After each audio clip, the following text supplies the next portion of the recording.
Isang magandang araw mga idol. Magbablog tayo dito sa ilog ngayon. Yan. Magagawa kami ng doon ng panghuli ng hipon. Ayan oh. Yan yung aking utol. Maglalagay siya dyan ng ano ng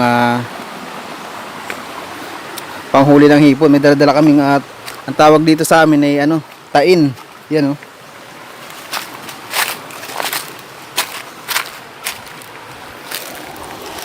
Ito, ganito yung panghuli namin ng hipon. Yan. Ilalagay lang ito sa tubig. Tapos meron siyang ano, pain sa loob. Yan o, may pain siya sa loob. Tapos makakahol na tayo ng hipon bukas. Yan. Ganyan ang paglalagay niya no.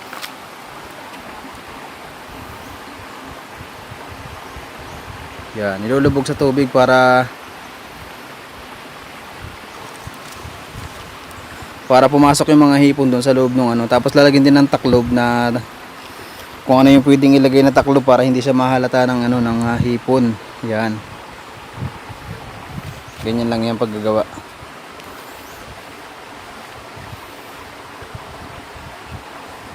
Malalim? Malalim?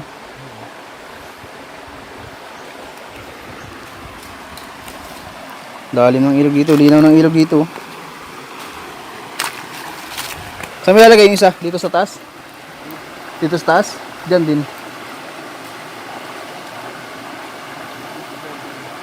Kahit dito lang siguro sa gilid o ano. Puntahan natin yung tubig dito sa taas.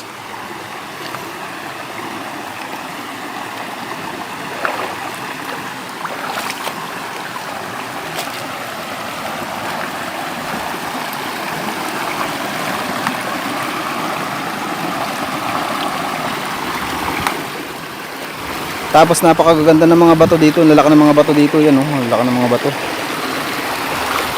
Yan oh.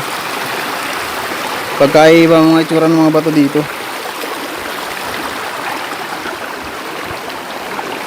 Dahil nga kami nga ay nagbakasyon dito sa probinsya. So namasyal na rin kami dito sa ano sa bundok. Yan oh, ang ganda ng mga bato dito oh.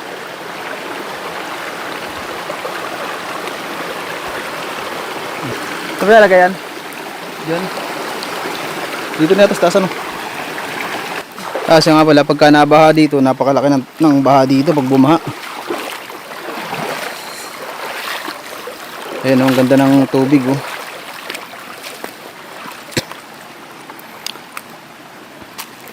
Bukas na maga pagka ano, uuwi na ulit kami bukas na maga. Bababa na kami sa ano, sa baba. Para doon naman tayo sa dagat pupunta. So bali kahapon kami umakyat ditong maga. Tapos dito na rin kami natulog sa bundok. Diretso nagcamping na kami rito. Kasi nga yung mga kapatid ko is nag-ano sila, nagkokopras. So sumama ang inyong ka-idol dito sa bundok para makapag-vlog dito sa ilog. So ito yung ilog na pinupuntahan namin dati dito sa Kuprasan. Ayan o. Ang ganda ng ilog dito.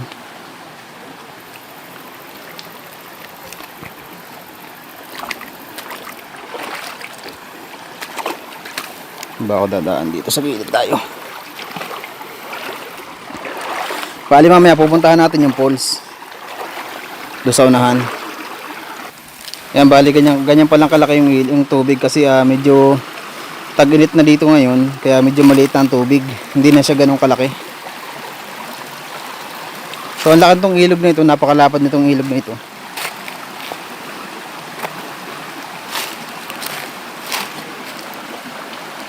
Tapos yun ang bundok oh, yun makikita natin yung mga bundok.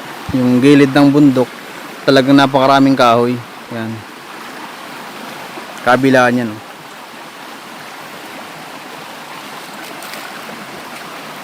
Nahastin eh. Oo. Masok ko sa bato. Oo. Yung bato nyo.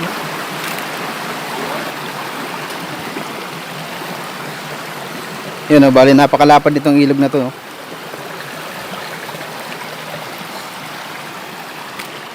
Ang ganda oh. Tapos doon sa pinakaunahan doon, may poles na doon.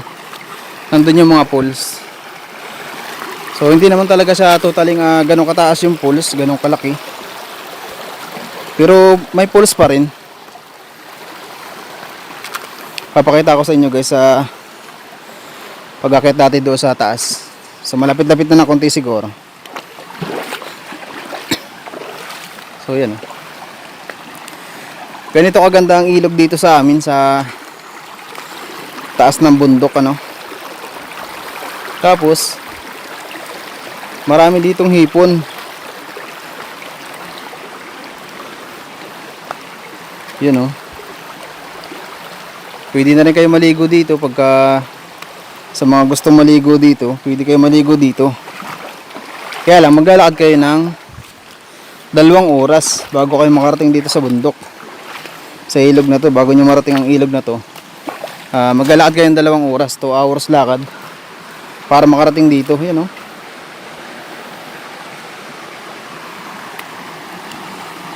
Yung mga ano nga pala, mga layon-layon nga palang ganito, yan mga ganyan. Bale umiikot lang yung tubig niya kasi nga maliit yung harang daan doon sa baba, yung daanan sa baba maliit na, kaya yung medyo maano siya, medyo marumi ng konti. Pero may mga part dito, may mga lugar dito na talagang malinaw.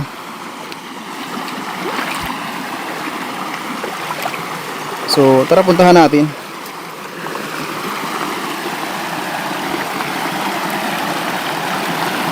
Yan.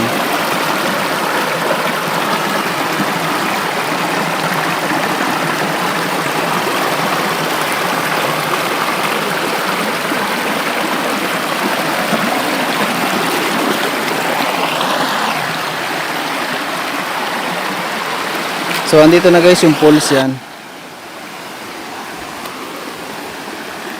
Tingnan natin kung malinaw dito sa taas. Kasi nga dito sa may lagoon na to yan, medyo marami siyang mga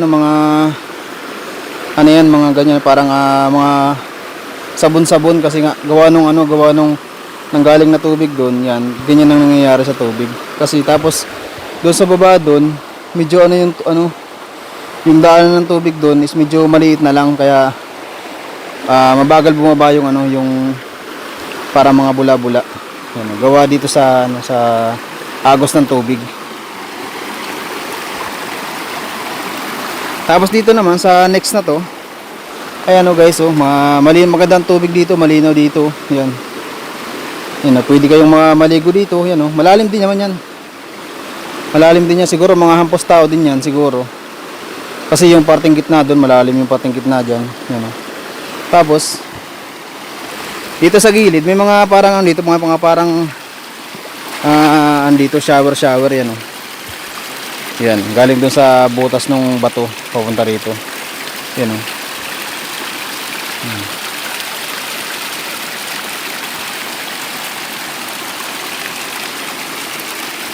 di ba? Yan Tapos sa kabila, mayroon pa rin doon sa kabilang side na yun, yan.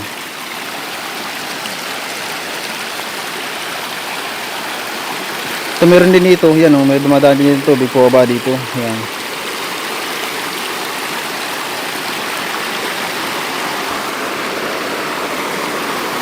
Tapos ito na, may pools din dito maliit, yan Yan din yung nagiging sanhi ng kasi gawa nga ng yung tubig ay malakas ang agos ng tubig, kaya yung pagdating dito sa baba para siyang nagkakaroon ng mga bula-bula ganyan pero malinis ang tubig dito, ganda malamig dito maligo, masarap dito guys maligo kasi napakalamig ng tubig dito. Bali galing yan doon sa taas sa pinakaibabaw na yun, aakitin natin yung pinakaibabaw na yan para makita nyo naman yung lugar. Kasi para medyo mahirap umakyat kasi nga mataas. Ayan Pakita natin yung baba. Ayan ang baba Yan, ito yung isang lagon, tapos yung sa baba doon, may lagon pa rin sa baba doon. Dalawang magkasunod yan sila.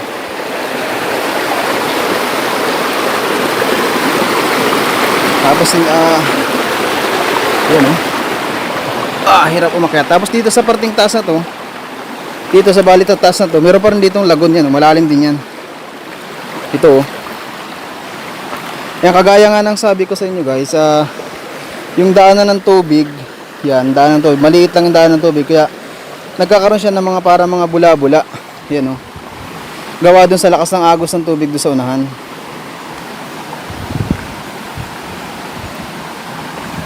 Ayan, ang ganda. Ang lalim yan. Tapos doon sa unahan, magandang tingnan doon sa unahan kasi ano yun.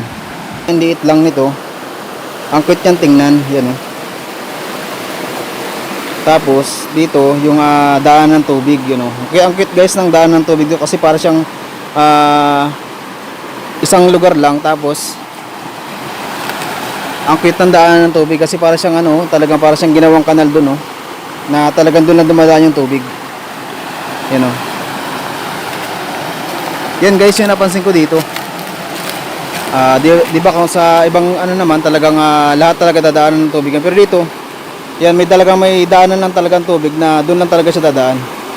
Para makapunta dito sa baba. Yan oh. Tapos meron din ditong counting sa gilid nito, may counting rin dyan.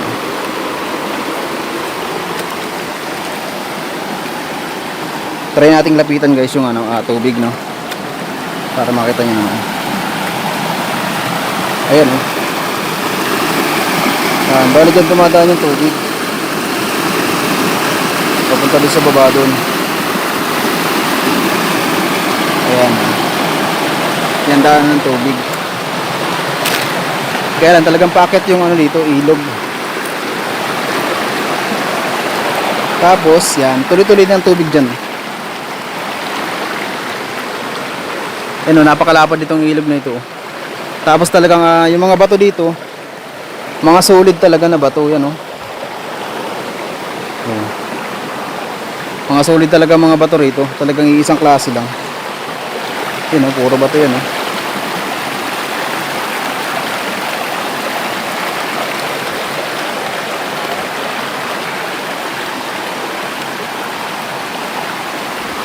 So dahil nga guys, ngayon lang ulit ako nakapunta rito. So ito yung first vlog natin dito sa lugar na to. Unang vlog ko po ito dito.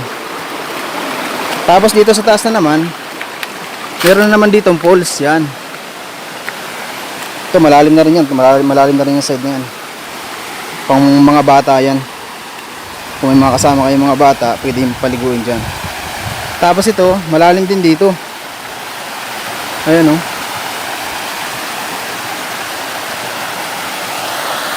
Tapos ang ganda guys ng agos ng tubig oh, kasi ayan oh.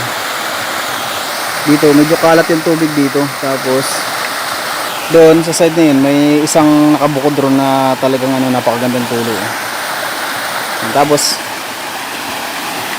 siyempre malalim din yan yung side na yan oh. Tapos lalo na doon sa parting yun, malalim yun. Ayan. Totally, dito sa may side na to, medyo mababaw lang to kasi nga kita natin yung pinakailalim. Pero dun sa may side na yun, malalim yun kasi madilim na yung tubig dun, oh. Yan, sobrang lalim yan. Tapos yun yung, yun yung pinakang ibabaw, oh. Lapitan natin dito para makita natin ang malapitan. Yan.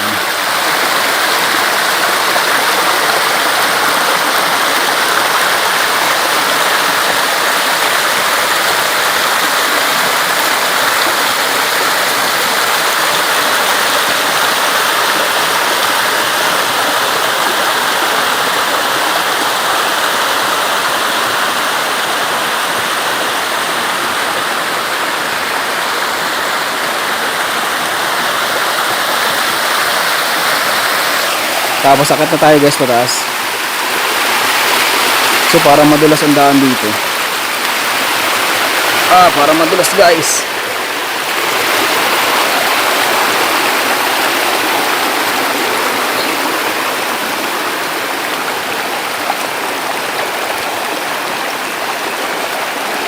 So bali sugsugin lang natin yung ilog. Yan.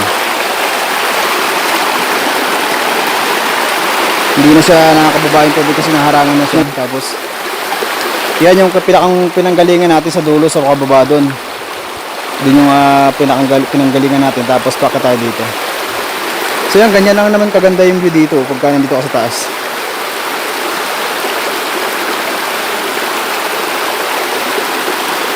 Ang nakakapagpaganda dito guys, yung yung agos ng tubig, kasi yung agos ng tubig talagang parang pag makikita mo siya, parang para siyang mga shower yung ganda ng pools dito.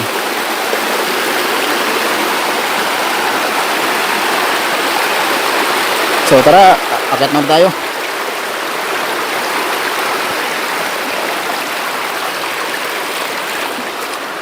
Kaya nga pala sumama kami dito sa bundok kasi